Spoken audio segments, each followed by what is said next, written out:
be his customers or his suppliers, it's not likely that that entrepreneur would be able to succeed for very long. But it's surprising how many entrepreneurs try to drive hard bargains or try to negotiate in such a way that they get most of the value out of the deal and someone else gets less. Over time, those kinds of entrepreneurs are less successful. They tend to alienate people and to erode their networks instead of befriending people and expanding their networks. So whether those networks are based inside a corporation or distributed around a society, the effect is still the same. And I guess what I'm saying is entrepreneurs with an E need to think of themselves as intrapreneurs within some sort of supportive environment, whether it's a corporation or a community. Can I ask a question, Doctor? Certainly. Okay, Jacob has formulated an entrepreneur scheme that limit the shareholding to only 25%. What is your views? Whether this is will be a stumbling block or will affect the what you call the spirit of the entrepreneurship of the entrepreneur? Thank you. So you limit the shareholding of the entrepreneur up to 25% only. Up to 25% only. Well, I'm sure there's a lot of careful thought that's gone into that number, although I can hear giggling, so maybe there wasn't, but I don't know. It's certainly true that in the legal and regulatory environment, to come back to our first question, in the UK, governing control over a venture tends to disappear if you own less than about 21%. So the laws in the UK suggest that if an entrepreneur owns less than 21% of his company, he has no control over it, and therefore he's not motivated to manage it properly. There's also a lot of research that shows entrepreneurs with a significantly larger amount of ownership are also incapable of being properly critical of their own activity. In other words, they get ideas above their station. They think they can make all the right decisions and will never make any wrong ones. There's not enough correction to the entrepreneur for him to be more dependably successful. So ownership above 40% or so tends to be very risky, almost to the point of being predictably disastrous.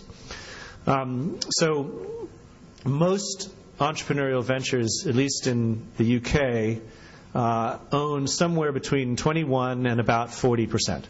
So it sounds to me that 25% is probably something close to ideal. It's motivating, but also allows room for healthy criticism from the enabling environment. Any more questions from the floor? Yes, please.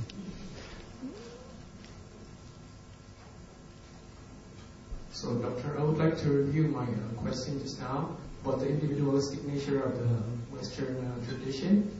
Would you agree if I tell you that the loophole in the Western tradition could be filled with the Islamic concept of shura, or consultation, which is practiced in here in Johor Corporation? Mm-hmm. Thank you.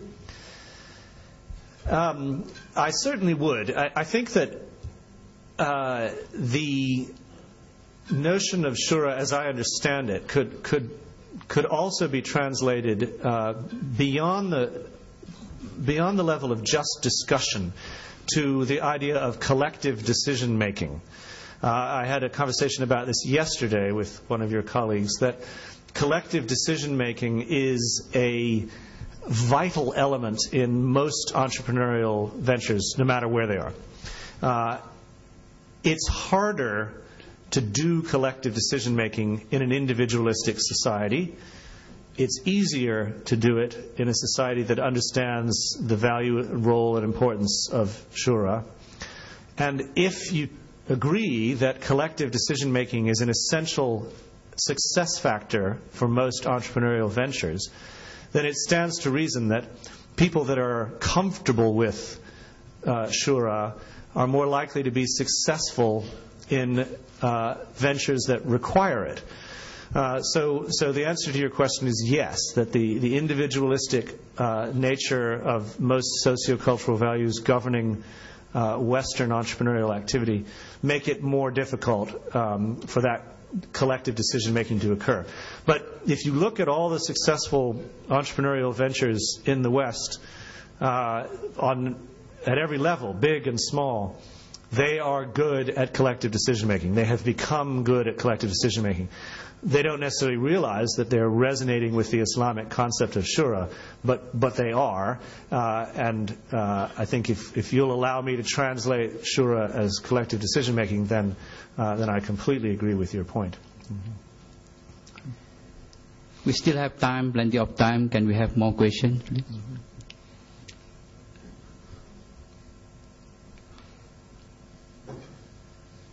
No more questions? I have a question. Yes, please. Okay. As I understand, I think that's. Is there? Yes. Yeah. Here's a real question. Yeah. Yes. Question. Doctor, I have a question. Just now you mentioned briefly mentioned about the differences. The characteristic of the Saudis. And I'm quite intrigued to know, and if you may share some of your, I believe you had a lot of experience with them, and how are they react or how they perceive the business entity when competition is very there for them. And secondly is, you also mentioned the difference between the Western and the Islamic values. And one of the different is the distribution of risk. If you may elaborate more on the distribution of risk. Thank you. Okay. Thank you for highlighting these two areas. I don't want to be unfair to the Saudis, and of course it's completely improper for me to generalize about all Saudis, but it is true that the cultural values of the country as a whole and their particular brand of Islam are distinct from the cultural values of many other countries and many other traditions of Islam.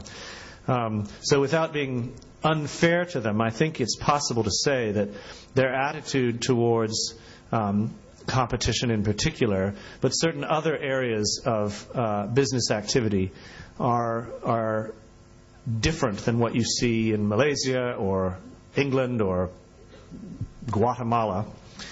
And I don't want to place any relative value on them. They're not worse or better. But understanding their particular needs has been fascinating. I mentioned the point about competition. They're not used to competing. Most of them have a lot of money. They don't need to work very hard to get more. They're not, therefore, much motivated by the quest for money. So it's easy to see how that's not really a big element in their self-understanding as entrepreneurs. So if it's not money, what is it? Well, similarly, they're not as motivated as many other cultures by that need to achieve independence. They are very interested in promoting the interests of their family or their near social group. So that is a difference in degree, but not in kind, from the kind of group motivation or group orientation that we've talked about at various points this morning. But it's more about the family, perhaps, than some other group. Often, of course, the family is equated to a group of companies. There's a family business that might look a lot like J-Corp, but it's really more about the family than anything else. We talked about this earlier, that has problems, particularly for succession. And one of the things that I think a lot of the current leaders in Saudi Arabia are very worried about is that they've got a great situation now, but they can't see it continuing forever, for two reasons. One,